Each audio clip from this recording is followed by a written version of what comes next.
On my first day of work, a new colleague keeps hinting that she's the chairman's daughter. Everyone sucks up to her and flatters her when they hear. That's not the worst part, they make me out to be some old man's sugar baby. I angrily call the chairman. They called you an old man with a sugar baby, Dad. After I graduated, Dad decisively sent me straight to his company and gave me an entry-level position. The official reason? To train my skills and strengthen my character. While I kept complaining, deep down, I secretly looked forward to gaining independence. However, on my very first day, I overheard colleagues whispering, I heard Mr. Yarn's daughter is among this batch of interns. The CEO is so inconsiderate. He could have at least let his daughter start as a manager. I was surprised. Who could have leaked this information? Fortunately, after a bit of random speculation, everyone soon moved on to other topics. That was until the intern orientation meeting. A woman who was late introduced herself. Hi, everyone, I'm Tiffany Yarn. Tiffany Yarn. Are you the CEO's daughter? The person beside her gasped, covering their mouth. The entire meeting room burst into excitement. After all, Tiffany was dressed head to toe in designer brands, even sporting Cartier's latest Ballon Bleu watch. She had the unmistakable look of a wealthy heiress. Tiffany lowered her head with a small smile and replied evasively, my father has always taught me to be humble. My joining the company is really just to fulfill his wish.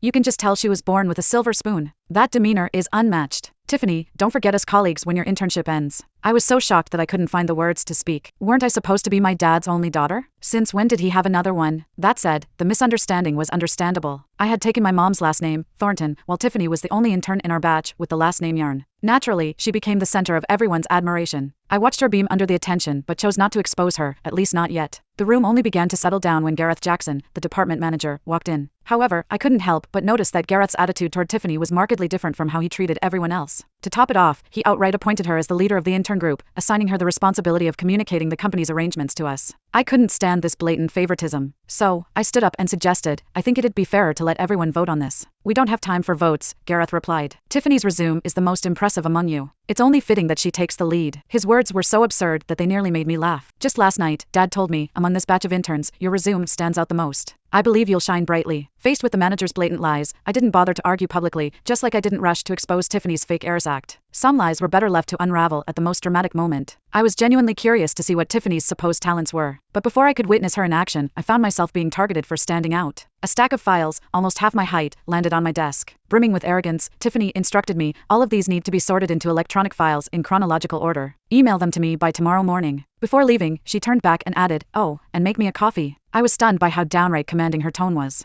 Can't you make it yourself? I asked. Not even my dad had the honor of me making him coffee. It's just a small favor. Why make such a fuss over it? We're all colleagues. Fiona Zine chimed in annoyance. Yeah, it's just a cup of coffee. No big deal, another voice echoed, as if I were the unreasonable one. I shoved the mug into Fiona's palms. Well, since it's no big deal, you can do it. She should serve Tiffany since she was so eager to do so. Fiona's face immediately darkened. Yvonne, what's your problem? Are you trying to stir up trouble on your